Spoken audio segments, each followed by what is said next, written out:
Students, स्वागत है आपकी प्रिंस ऑनलाइन क्लासेस में। और आपके साथ नया वीडियो लेकर मैं फिर हाजिर हूँ। देखिए, कल हमने सॉलिड स्टेट में बात की थी ठोसों के कुछ इम्पोर्टेंट कैरेक्टर की, जिनमें आकार आयतन के बारे में पढ़ा था, घनत्व के बारे में पढ़ा था। उसके आगे ठोसों की एक डिवाइडेशन पढ़ा था कि क्रिस्टलीय और अक्रिस्टलीय ठोस थे। वो पार्टिकल्स की अरेंजमेंट के आधार पर दो भागों में बांटा था, क्रिस्टलाइन और अक्रिस्टलाइन ठोस। लेकिन आज ऑन द बेसिस ऑफ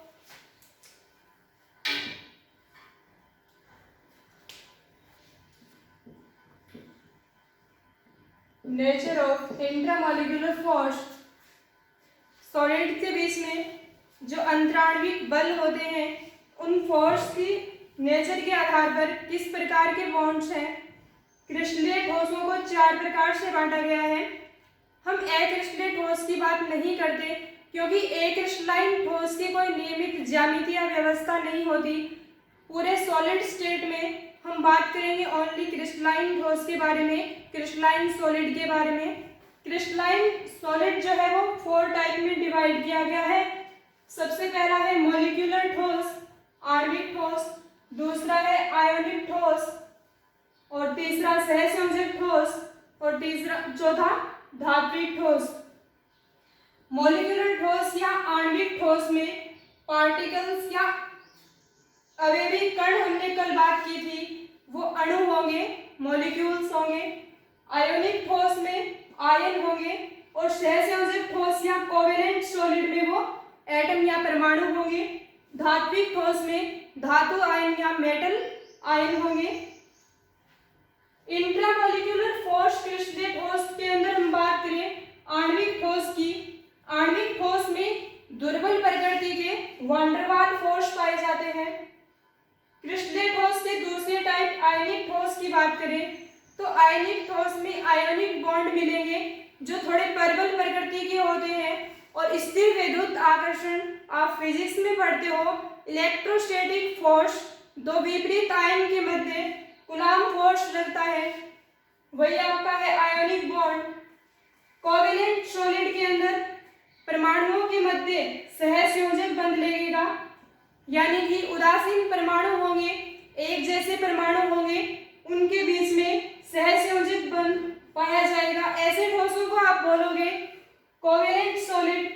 और धात्विक सॉलिड या मेटेलिक सॉलिड में धातु आयनों के मध्य, धातु क्या होती है, धातु में इलेक्ट्रॉन त्याग करने का गुण पाया जाता है। तो धातु पे चार्ज कैसा होगा, पॉजिटिव, धनायन। और धातु के आसपास जो इलेक्ट्रॉन त्यागे गए हैं, उन इलेक्ट्रॉन्स और धातु आयन, विपरीत आयन के बीच में, अपोजिट आयन्स के बीच में अट्रैक्शन होगा, उससे बनेगा धात्विक बॉन्ड या मेटेलिक बॉन्ड। और इस प्रकार के ठोस या सॉलिड कहलाएंगे मेटेलिक सॉलिड।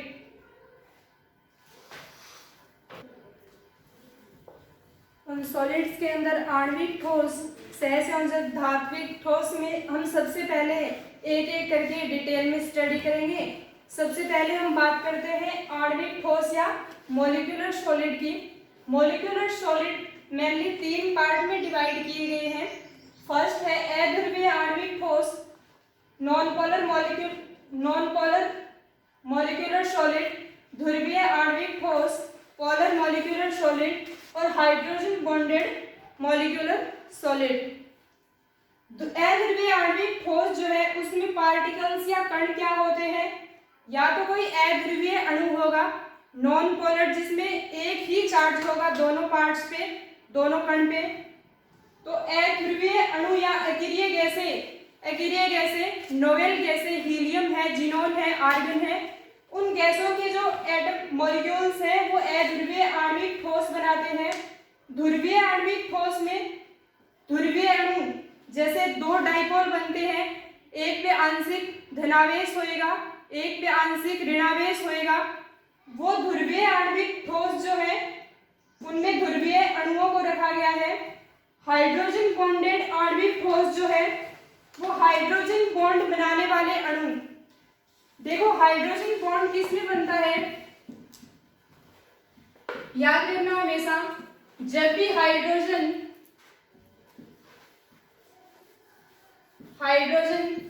किन्हीं अधिक विद्युत ऋणी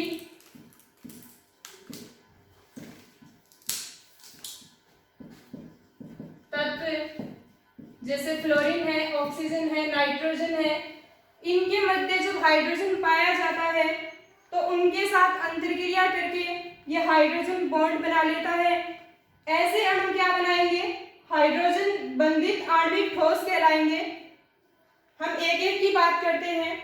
अध्रुवीय आणविक ठोस जो है, इनमें बॉन्ड्स की बात करें, बल की बात करें, तो वो दुर्बल प्रकृति के वान डेर वाल फोर्स पाए जाएंगे। दुर्बल प्रकृति के वान डेर वाल फोर्स जो है उनको लंदन बल भी बोलते हैं, जो अध्रुवीय अणुओं के मध्य पाए जाते हैं। अध्रुवीय अणुओं के मध्य पाए जाते हैं तो ये किस पे डिपेंड करते हैं? ओनली ऑन मॉलिक्यूलर वेट पे। मॉलिक्यूलर वेट जितना ज्यादा होगा जिस अणु का, उतने ही ज्यादा उसमें वान डेर वाल बल पाए जाएंगे।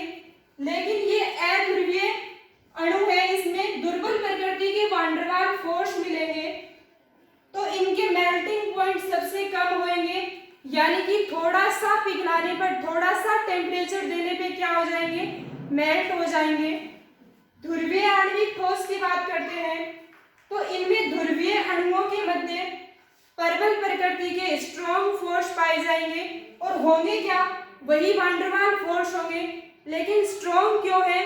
क्योंकि इनके बीच में डाइपोल डाइपोल मूवमेंट, द्विध्रुव अनोन्य क्रिया पाई जाती है।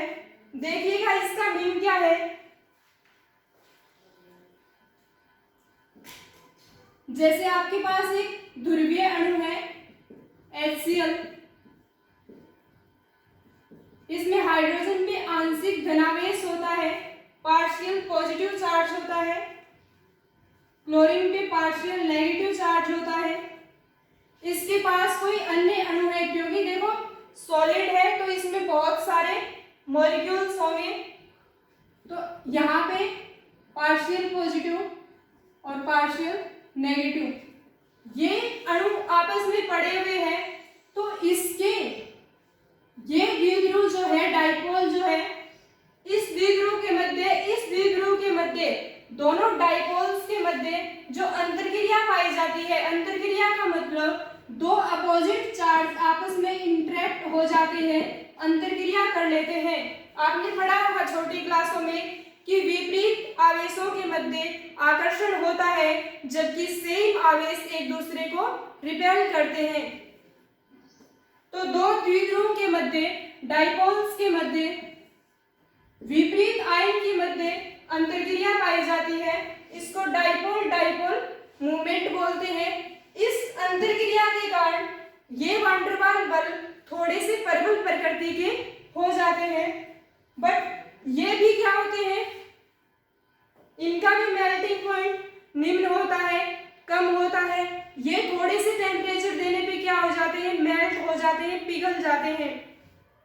हाइड्रोजन बॉन्डेड आणविक ठोस में मैंने बता दिया कि हाइड्रोजन बॉन्ड, जब भी हाइड्रोजन किन्हीं विद्युत ऋणी तत्व जैसे फ्लोरीन, ऑक्सीजन और नाइट्रोजन है, उनके मध्य मिलेगा तो वो उनसे हाइड्रोजन बॉन्ड बना लेता है, और ऐसे बंध बनाने वाले अणु हाइड्रोजन बंधित आणविक ठोस बना लेंगे।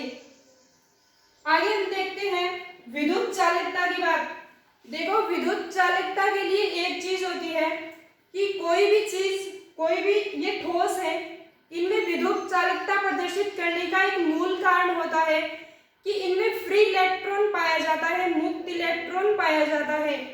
बट ये सारे के सारे ठोस हैं, इनमें किसी भी प्रकार का कोई फ्री इलेक्ट्रॉन नहीं पाया जाता।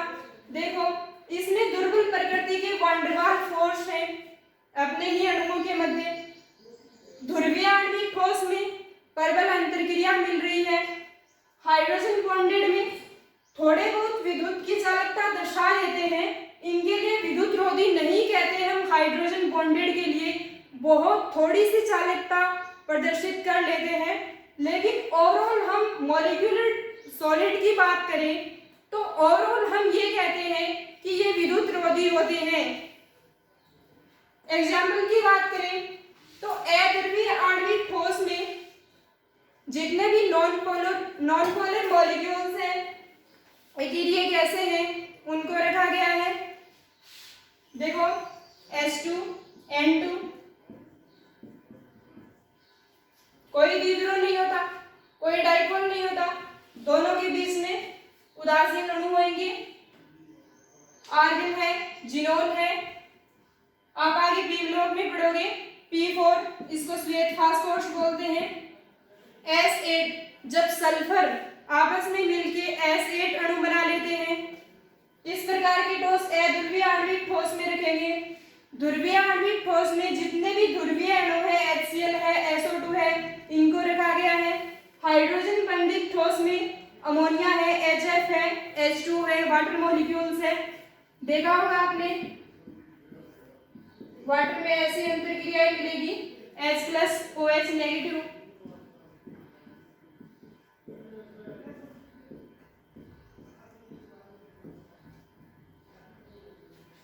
इस नेगेटिव चार्ज और पॉजिटिव चार्ज के बीच में अंतरक्रिया मिलेगी, इस नेगेटिव इस पॉजिटिव के बीच में अंतरक्रिया मिलेगी, यानी कि ऑक्सीजन अधिक विद्युत ऋणी परमाणु है, तो इसके साथ हाइड्रोजन क्या करेगा, हाइड्रोजन बॉन्ड बना लेगा।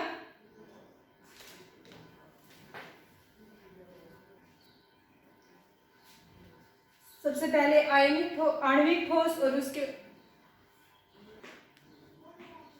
पहला आणविक ठोस और दूसरा है आयनिक ठोस। आयनिक ठोस मेनली S ब्लॉक के जितने भी धातुएं होती हैं वो बनाती है। इसके फर्स्ट है और सेकंड है, सोडियम, पोटेशियम, मैग्नीशियम वगैरह, वे सारी की सारी आयनिक ठोस बनाती है। आयनिक ठोस में पार्टिकल्स कण की बात करें तो वो क्या होंगे, आयन होंगे। और आयन कौन से, या तो धनायन पॉजिटिव आयन या ऋणायन नेगेटिव आयन। इन दोनों के मध्य बंध की बात करें तो वो स्थिर विद्युत आकर्षण या कूलॉम फोर्स, आप फिजिक्स में पढ़ते हो कि दो विपरीत आवेश पॉजिटिव आवेश के बीच में जो बल लगता है वो उनकी दूरी के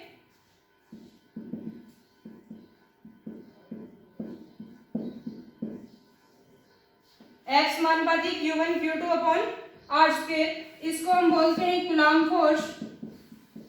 तो आयनिक ठोस में पॉजिटिव या नेगेटिव आयन्स होते हैं, उन अपोजिट चार्ज के बीच में कूलॉम बल लगता है और इसी को कहते हैं स्थिर विद्युत आकर्षण या आयनिक बंध। मेल्टिंग पॉइंट की बात करें तो आयनिक ठोस को आप कितना भी मेल्ट करना चाहो तो हाई टेम्परेचर, बहुत ज्यादा उच्च ताप देके आप उसको पिघलाओगे। और ये बात कहते भी हैं कि आयोनिक ठोस के मेल्टिंग पॉइंट और बॉइलिंग पॉइंट सबसे ज्यादा होते हैं। लेकिन आपको एक बात याद रखनी चाहिए कि सहसंयोजित ठोस का आगे हम एग्जाम्पल पढ़ेंगे हीरा या डायमंड। हीरे को छोड़ दो, बाकी किसी भी केस में आप बात करो तो आयोनिक सॉलिड की मेल्टिंग पॉइंट सबसे ज्यादा होते हैं, यानी कि ये बहुत ही उच्च टेम्परेचर पर, हाई टेम्परेचर पर पिघलते हैं।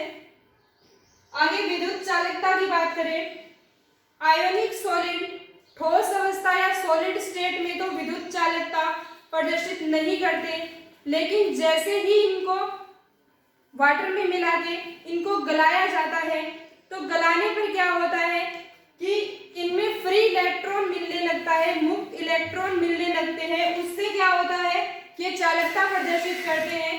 देखो NaCl का एक सॉलिड है आपके पास, इसको जब भी आप गलाओगे, वाटर में घोलोगे तो उसके बाद क्या होएगा, Na+ और Cl- बन जाएगा। ये दो विपरीत आयन बन गए और मुक्त इलेक्ट्रॉन आपके पास आ जाएंगे, फ्री इलेक्ट्रॉन, और उनके कारण क्या होगा, आयोनिक ठोस चालकता प्रदर्शित करेंगे। तो एक बात याद रखना कि आयोनिक ठोस वैसे तो होते हैं ठोस अवस्था में विद्युत के कुचालक, लेकिन गलित अवस्था में क्या करते हैं, विद्युत का चालन करते हैं। कठोरता की बात करें तो आयोनिक सॉलिड कठोर होते हैं, यानी कि इनको चाकू से नहीं काटा जा सकता। पर एक बात, ये भंगुर प्रकृति के होते हैं, यानी कि भुरभुरे भी होते हैं। जल्दी ब्रेक डाउन भी हो सकते हैं। कुछ एक एग्जाम्पल है, जैसे NaCl है, ZnS है, सीजियम क्लोराइड है, और इन्हीं की हम बात करेंगे क्रिस्टलेट ठोस में। सॉलिड स्टेट का चैप्टर जैसे जैसे आगे बढ़ेगा आपके पास घनीय ठोस आएंगे, और आयनिक ठोस में इन क्रिस्टल के बारे में पूरी डिटेल से स्टडी करेंगे।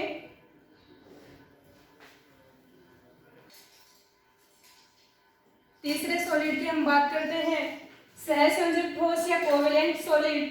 पी ब्लॉक के जितने भी एलिमेंट हैं वो सारे के सारे सहसंयोजक ठोस बनाते हैं। इनमें पार्टिकल्स की बात करें कि कौन कौन से पार्टिकल्स मिलकर ठोस का निर्माण करते हैं, तो इनमें सारे के सारे एटम्स पाए जाएंगे, परमाणु पाए जाएंगे। बॉन्ड की बात करें तो सहसंयोजक ठोस में कोवेलेंट बॉन्ड पाया जाता है। देखो, कोवेलेंट बॉन्ड एक जैसे परमाणुओं के बीच में मिलता है, उदासीन अणुओं के बीच में पाया जाता है। उदासीन अणुओं के बीच में, या फिर ये बोलो कि एक जैसे परमाणुओं के बीच में मिलेगा, और ये दिशात्मक प्रकृति का होता है। इसकी बात हम 11th क्लास में केमिकल बॉन्डिंग है उसमें करते हैं। मेल्टिंग पॉइंट की बात करें तो सहसंयोजक ठोसों के मेल्टिंग पॉइंट बहुत ज्यादा उच्च होते हैं।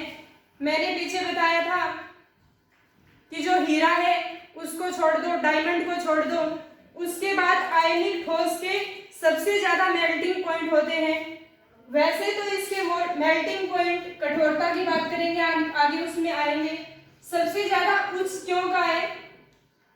क्योंकि हीरे को आप कैसे भी तोड़ना चाहो, कैसे भी पिघलाना चाहो, तो बहुत ज्यादा उच्च तापमान देना पड़ेगा आपको। कठोरता और विद्युत चालकता की बात करें तो सहसंयोजक ठोस जो है कोवेलेंट सॉलिड है, ये कठोर होते हैं और विद्युत के कुचालक होते हैं। इस चीज का एक अपवाद है, एक्सेप्शनल केस है ग्रेफाइट। ये मुलायम भी होता है और विद्युत का सुचालक भी होता है। इसकी स्ट्रक्चर पढ़ेंगे, अभी उसमें बात करेंगे।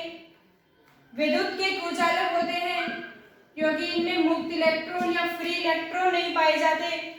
इन सॉलिड में कहीं भी विद्युत चालकता की आपके पास बात आए तो आप एक बात याद रखना कि जिस भी सॉलिड के पास कोई फ्री इलेक्ट्रॉन नहीं होगा वो विद्युत चालकता प्रदर्शित नहीं करेगा।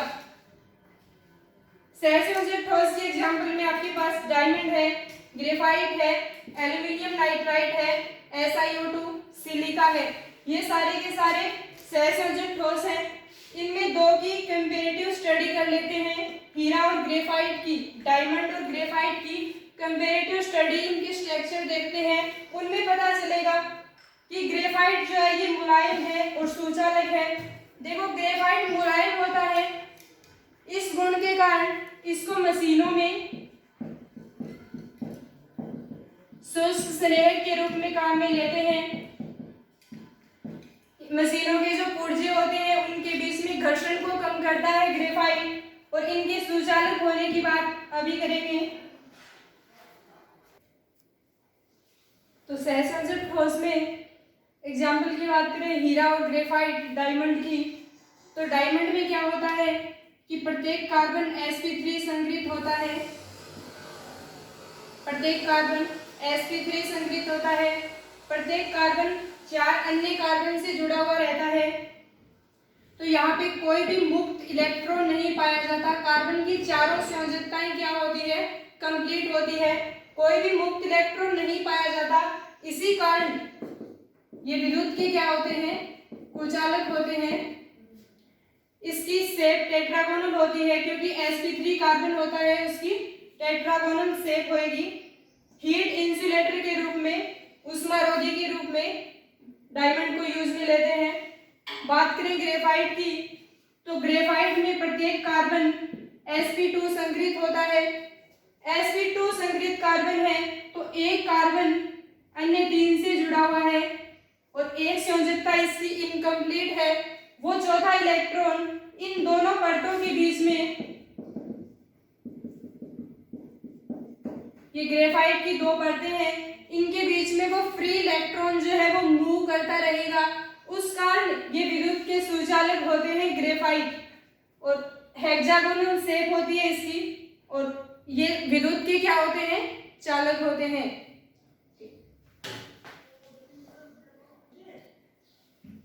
चौथा है धात्विक ठोस या मेटेलिक ठोस। मेटेलिक ठोस में पार्टिकल्स धातु आयन होते हैं, मेटल होती है। देखो धातु का गुण होता है इलेक्ट्रॉन त्याग करने का, जैसे ये धातु के आयन हैं और धातु अपने चारों ओर इलेक्ट्रॉन त्याग किए रहती है। इलेक्ट्रॉन त्याग करने से इस पे पॉजिटिव चार्ज आ जाता है।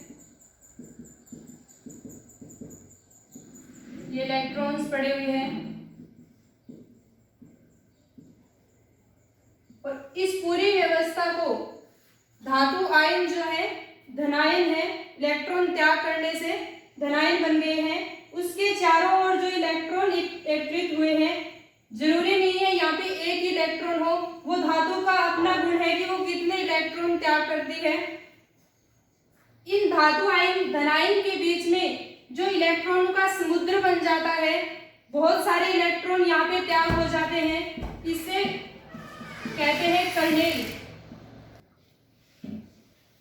ये जो धातु आयन है धनायन, ये इलेक्ट्रॉन त्याग करके एक समुद्र बना लेती है और इस पूरे को क्या कहते हैं, कर्नेल। ये वर्ड याद रखना, कर्नेल। और इस पॉजिटिव आयन और नेगेटिव आयन वही अपोजिट चार्ज के बीच में अट्रैक्शन होएगा और अट्रैक्शन होने से क्या बन जाएगा, धात्विक बंध, मेटेलिक बॉन्ड, और इसी को बोलते हैं विद्युतीय आकर्षण। मेल्टिंग पॉइंट की बात करें तो वही इनका भी मेल्टिंग पॉइंट उच्च होता है। इनको गलाने के लिए भी हाई टेम्परेचर की आवश्यकता होती है। चालकता की बात करें तो ये विद्युत और ऊष्मा दोनों के चालक होते हैं। विद्युत के चालक इसलिए क्योंकि इसमें मुक्त इलेक्ट्रॉन पाए जाते हैं, और धात्विक ठोस के लिए तो एक बात कहते हैं कि मेटेलिक ठोस में जितने ज्यादा मुक्त इलेक्ट्रॉन होंगे वो धातु उतनी ही अच्छी चालक होएगी। तो आप यहाँ से एक बात याद रखना कि जितने ज्यादा मुक्त इलेक्ट्रॉन होंगे चालकता या कंडक्टिविटी उतनी ही ज्यादा होती है। ऊष्मा के भी चालक होते हैं। देखो लोहे की एक छड़ ली आपने, उसका एक सिरा गर्म किया, एक सिरे को ऊष्मा दी, वो आगे से आगे कणों ने अपने आगे से आगे उस हीट को ट्रांसफर कर दिया। तो ये क्या है कि धातु ऊष्मा का भी चालन कर रही है। तो विद्युत और ऊष्मा के क्या होते हैं, चालक होते हैं। एग्जाम्पल की बात करें तो जितनी भी धातुएं हैं, Ag, Au, एल्यूमिनियम, कॉपर, लोहा।